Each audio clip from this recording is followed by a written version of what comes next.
Rolling. Here we go. 5, 4, 3, 2, 1, go. Dr. Leon Cozio, along with my guest today, Richard Monzone, are heading up a protest march this May 1st through May 4th in Washington, D.C., in an attempt to stop the abuses from family courts across America. Their effort will come in the form of a federal investigation of human rights abuses, and there is no doubt there is a consensus amongst Americans that these abuses are real. Family courts are truly a pathetic example of jurisprudence. Historically, the feds have passed on the family courts, suggesting they leave it to the states. But the states are out of control. Experts have said it's the wild, wild west in civil courts for families. Families lose their resources, their mental health, and worst of all, the children, who are supposed to be protected by the false standard known as the best interest of the child. I have with me to discuss the issues of the march and of other family rights issues, Richard Monzone, and that's the Parents' Rights? Is that the... It's the Parents' Rights Institute, yes. Institute, okay. Okay, so tell us a little bit about how you got into this, and we'll go from there. I got into it through initially through my own situation in family court in Nassau County. I've lived in Nassau County for approximately 23 years. I've got a daughter who's 7, and when she was 2.5, her mom decided to leave and move out of state. Eventually that forced me to go into family court in Nassau County, and throughout a very long process, the determination was made after approximately 4 years that the mom would get custody of our daughter and be allowed to live out of state without having to meet any of the criteria that's normally required in order to do so. So the message they sent you was that, you know, I can have a wife and I can not have a wife. And if she leaves, she can take the kids or she can leave them. She can do whatever she wants because she's in control because you are the non-custodial parent. Basically, at this point, they assign that ledger to you. Yes. The whole terminology needs to be gotten rid of, you know, custodial, custody, visitation, all those things that go along with family law and terminology are really should be reserved for criminals. Right. You know, you get to visit someone in jail. Right. You don't get to visit your child. You should be parenting your child. You know, that's been going on for some 25, 30 years and without any change in the language. I'm convinced if the language doesn't change, it's going to be harder for us to move. I agree with you. It definitely needs to be changed.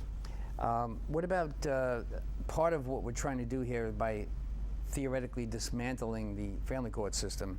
The Title 4D is an issue for all of us. Can you go through a little bit of that? I didn't become aware of Title 4D until very recently, despite the fact that I've been involved in the family court situation for 5 years. I met with some gentlemen who are involved with a group called Americans for Legal Reform here on Long Island, and they work on pretty much a local level, and I wanted to get more involved and affect some kind of change. And through that process and doing some research, I came across Dr. Leon Cozio and his Parenting Rights Institute. Right. At that same time, I got involved in a conference call and volunteered to help him organize this march that we'll talk a little bit more about, I guess, later. But Title 4D became something that people were talking about, and upon investigation found out and then determined that this is the reason that this problem exists, because there's a lot of money involved. Title 4D basically, and for many people who are involved in this situation and have been for years, have no idea what it's about. Title 4D basically provides a subsidy to the states based upon the amount of money that they're collecting for and from child support. Right. So it allows them to capitalize on the amount of money that they actually collect. And the percentage is 66% of the dollars that they're reimbursed 66% of what it actually costs them to run the program.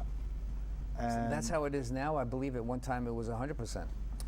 Well, yeah, I've heard some matching funds. dollars. That's right. But there are many other add-ons to the 66%. Just so the audience is clear, when this occurs, when they take money from you, they report back to the federal government, and that federal government says, oh, you've collected $100,000 this week. We're going to give you another $100,000 so you can continue to take money from whoever you can get it. And the rationale for making that decision became very weak. Multiplying numbers that don't exist, making a gross income a net income, taxing the dollars over the needs of the child, the elevated amounts, they have so many tricky ways to get the money because they're going to get reimbursed to keep their program alive. That's government in action. Yes, the incentive is basically to collect as much as you can. It's very much like a budget. Whether you spend the budget or not, as most corporations do, they don't, next year if they spend less, they don't put in for a smaller budget. They put in for a larger budget so that they don't lose any of the dollars. But the dollars that they're collecting are on a very large scale. And if you why stop that? You know, if you're a government, why stop that? There's no incentive to even look at it. To stop it. Which reminds me of this conversation we had on the phone the other day about a watchdog group. It made perfect sense. There's a civilian review board for those police that do things wrong. We should have some kind of, go ahead. I agree with you. It should be a civilian complaint board governed by civilians as an oversight committee. Non-attorney civilians. Non-attorneys. Absolutely. The problem basically is that everyone that is in charge of governing and this fake oversight over the judiciary are attorneys. So it's kind of like having the foxes guard the chicken coop. Fox in the hens guarding the chicken coop, absolutely. Yeah. And that we called it a watchdog group in our conversation, but that's pretty much a good term we could use. Absolutely.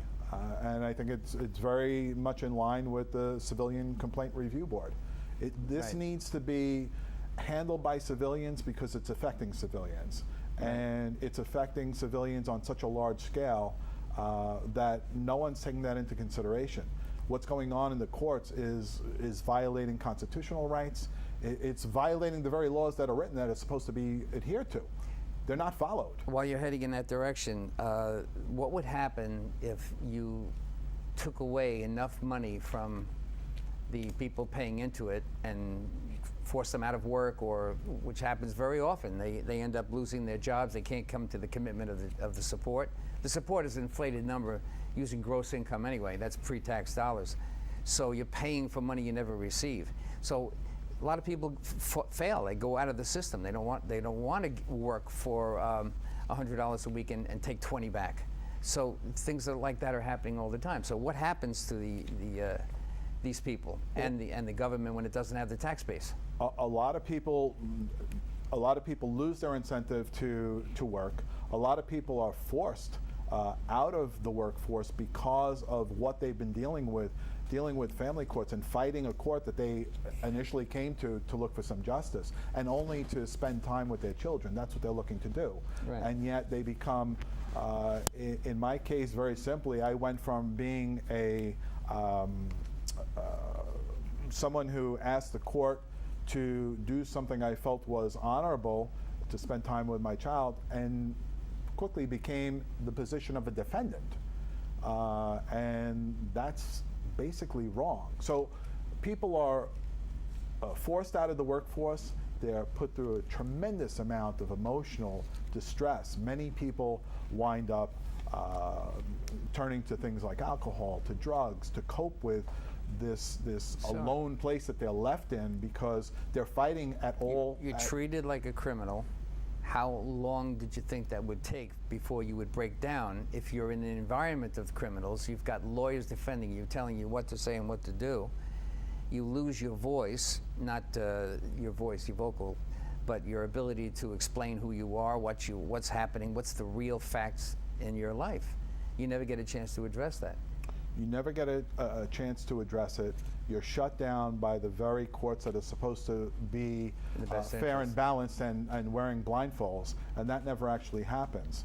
So eventually the person that's being targeted, which is traditionally the male, but that will change because of the dollars It's slowly shifting. changing now. The percentages used to be 92%, 93% about 30 years ago. Now it's 85% or 83%, somewhere in that range. Somewhere in that range, yes.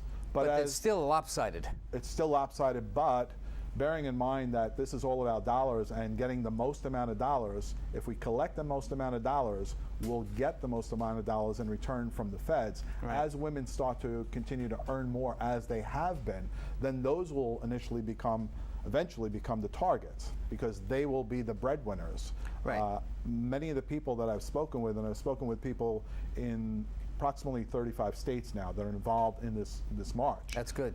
There are about 25% of them that are females. Right. And they represent a demographic that can speak to the actual parent in many cases, and in some cases the grandparent who's watching this take place to their sons or their grandchildren and being alienated from the grandchildren. Sure, the biology, the chain of biology just breaks. So the custodial parent doesn't really have a great opportunity to extend the benefits of their grandparents or the cousins. They can lose half of their biology simply by being alienated by the custodial side of that equation. Yes, the non-custodial, again, to use that term, custodial, but the non-custodial parent, yes. Right. So what happens is you've got this, back to your point, you've got this group of people who have been basically removed from eventually society. They eventually lose their jobs, and then they're left to a menial job in maybe a Home Depot, for instance. I've spoken to people who haven't seen their children in 10 years. And then to make it even worse, you get to be called and designated deadbeat. Yes. That term needs to be thrown out, because that's used immediately.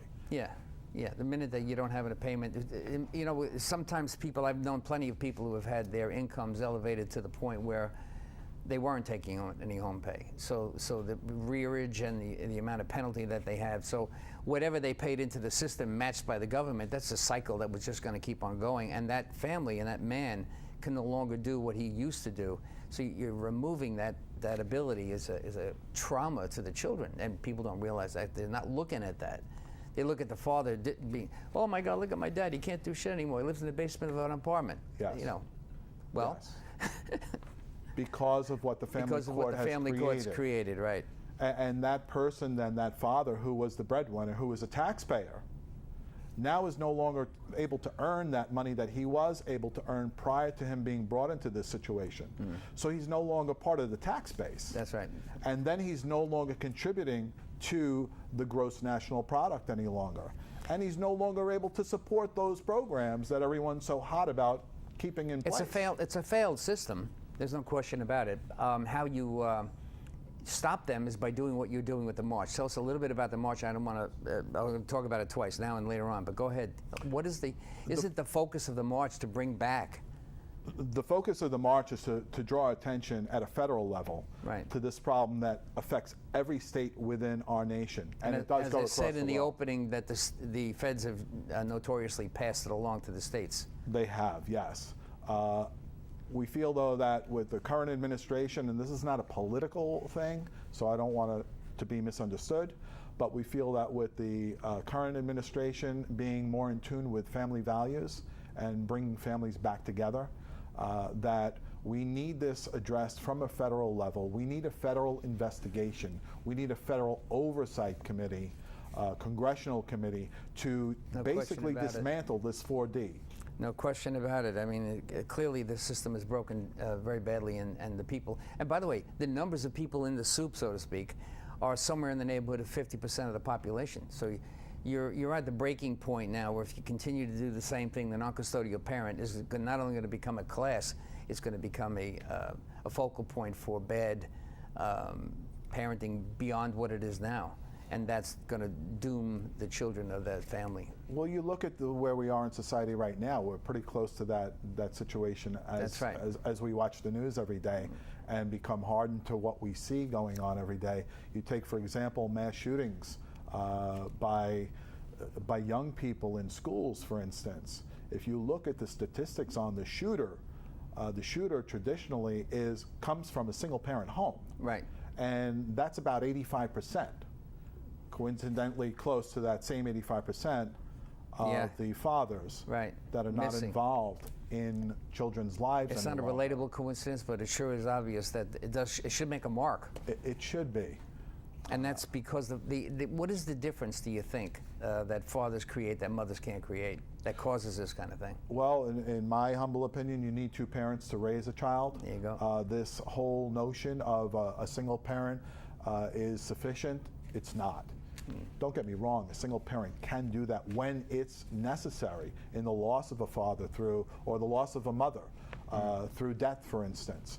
Yeah, many people have done it. When there's no option. Well, there has Okay. been, but Yeah. this is a forced situation. Right. This is something that's being created.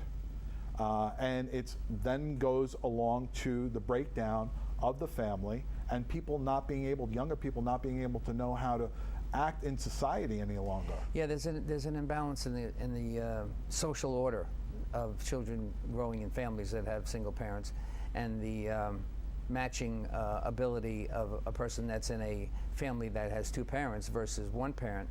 There seems to be an awkward displacement for those kids, many of those kids. There is. And it used to be where the parent or the child who came from a single parent home almost felt a little bit embarrassed because they represented a minority of the population. It's getting so that the child who comes from a dual parent home will be the minority soon. Right. It was, I think, see what the statistics on, I forgot what the statistic is, but it's damn near half of the people that are in school today, no matter where they are, on the whole, that have more children living with step parents than their own two biological parents. It's past the 50% marker. Yes. So let's go a little bit to the march again. So what is the plan for the march? The plan is that we're leaving from, we've got people coming from many states throughout the country and many different parts of the country. But from the Midwest, there are people coming from Michigan, joining up with others in Ohio and continuing through Pennsylvania. There will be a combination of cars and biker groups whose focus is on this as well, biker dads. And they will join us at Liberty State Park on May 1st at 10 a.m. That's New Jersey. That's New Jersey, overlooks the Statue of Liberty, a very apropos destination and location. And we then leave from Liberty State Park and travel down in our American Parent Caravan to Washington, D.C. Cool. We'll have speakers on May 1st at a ballroom at the Holiday Inn, the Congressional Ballroom in D.C. And on Thursday, May 2nd, we've got scheduled what we're referring to as a lobby day, where we've got meetings scheduled with congresspeople from different states. I've got a meeting with a gentleman, congressperson out of the 11th District. I'm hoping to get one with Peter King, which is a little closer to me than the 11th District, but I haven't heard back yet. And what we're going to be doing is to sitting down and having face-to-face meetings to describe the details of this Title IV D and what we are demanding, which is that federal intervention and a federal oversight. It's not that any of these congresspeople have not heard this before, but I think the problem has been overall that there are hundreds and hundreds of groups across the country, all striving for the same thing. Were you, by any chance, referring to the people that are going to lobby? Is this an educational portion of the march that you're going to educate them in terms of because lobbying is fairly critical. There is a method to that. I lobbied in Albany every single year for about 25 years. Will be it's Beat going my to head against the wall. It'd been a lot easier. Well, yeah, it's going to be a topic that we're going to be talking about Wednesday night prior to the lobby day. We've got we've compiled lobby kits. I think you've got a copy of one of the reports from Dr. Leon Koziol in your hand. That's going to be a part of the lobby kit that we're going to be sitting down with Congress people and hopefully showing and pointing out some things combined with statistics, basically a moral need to address this problem that's destroying our nation. And if it continues, it's just going to continue to tear apart the country. I'll tell you honestly, because I've done this for so long, and I've been a lobbyer for so many years up in Albany, like I said, beating my head against the wall. I commend this effort to go to the federal level. I had my doubts about it. I had talked to Leon about it about a year or two ago when he first was dealing with the subject. But I think it's the only way. I don't know of any other way. The states are not listening. the states won't listen, and it's not in the state's interest to dismantle the system. Take the money They're out of the feeding from equation. it. They're being fed. And quite honestly, anyone who's been through a local court knows that it's a very incestuous place. You've Right. got judges that play golf with attorneys and law guardians, and have cocktails. You'll and win the whatever case else. this week, and you'll win it next week. That kind of Exactly. thing. Yeah, I got you. Yeah, and you've got opposing counsel shaking hands before Yeah. a trial How's it gets going? litigated. How's the nurse? How's your sister? How's your daughter? Yeah. Okay. Let's talk about two different issues that I want to bring into this program. One of them is that the attention that we're placing at the border, the open border scenario that we have going on, we're being overrun. It's an invasion, no matter how you look at it. But what's happening there? There's separation of the families in order for them to modify is. that. We should all think it's odd that in court we separate them all the time. So we're separating American families all the time. We've been doing it for 40 years.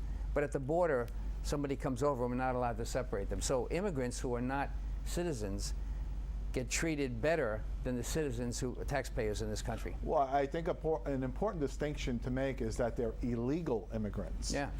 We've conflated the terminology recently, and the media is largely in part responsible for that. Right. They keep referring to these people as immigrants. They're not immigrants. The way that my forefathers, and I'm sure yours did, they came in through in Ellis Island at the time, and they went through a very arduous procedure in order to Absolutely, be approved yeah. and to be allowed to stay here. And they were asked if they would contribute to society. How do you think these people who have been waiting for 6 years to get citizenship, watching this go on in this country, how do you think that's going to affect them? They've got to be Really they've takes- got to be beside themselves, and then you look at the people who have gone through the process and got to that point, and they are probably the most outspoken of people out there, but they're not covered by the media. Right.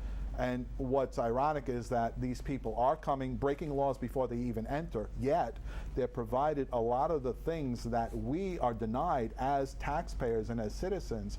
They're being provided with attorneys the moment they come in. I Yep. wasn't provided with an attorney. I had to pay for 3 different ones, and they're a little bit expensive. I was at JFK helping the maintenance crew on a problem at Terminal 1, and you see the obvious immigrant or former immigrants holding up signs, free legal help, immigration, come and see me here. They're giving a free counsel and free legal help for all immigrants as they come through the station at JFK. Like you said, how many of us had that opportunity? Free education. They're provided free college, which they're counsel, passing here in New free York. legal counsel to become Free a legal counsel. citizens. Free medical. Okay, and So I think I think I came up with a solution. Yeah. I'm thinking that there are hundreds of thousands coming in a month now, in a given month. 100,000, I think, Yeah. is the estimate for this month alone. But there are tens of millions of families who've been separated here as citizens and residents of the United States by the family court system. So I'm thinking maybe it's a good idea that we all go across the border, we leave, and then we come back in illegally. And will we be provided with the same benefits that these people? Will the media then Great. pay attention? It's a good example. That certainly is a good example. Or deny your own citizenship and then get back in freebie. I mean, you can actually disclaim yourself and then, it's really, what a messed up world is this.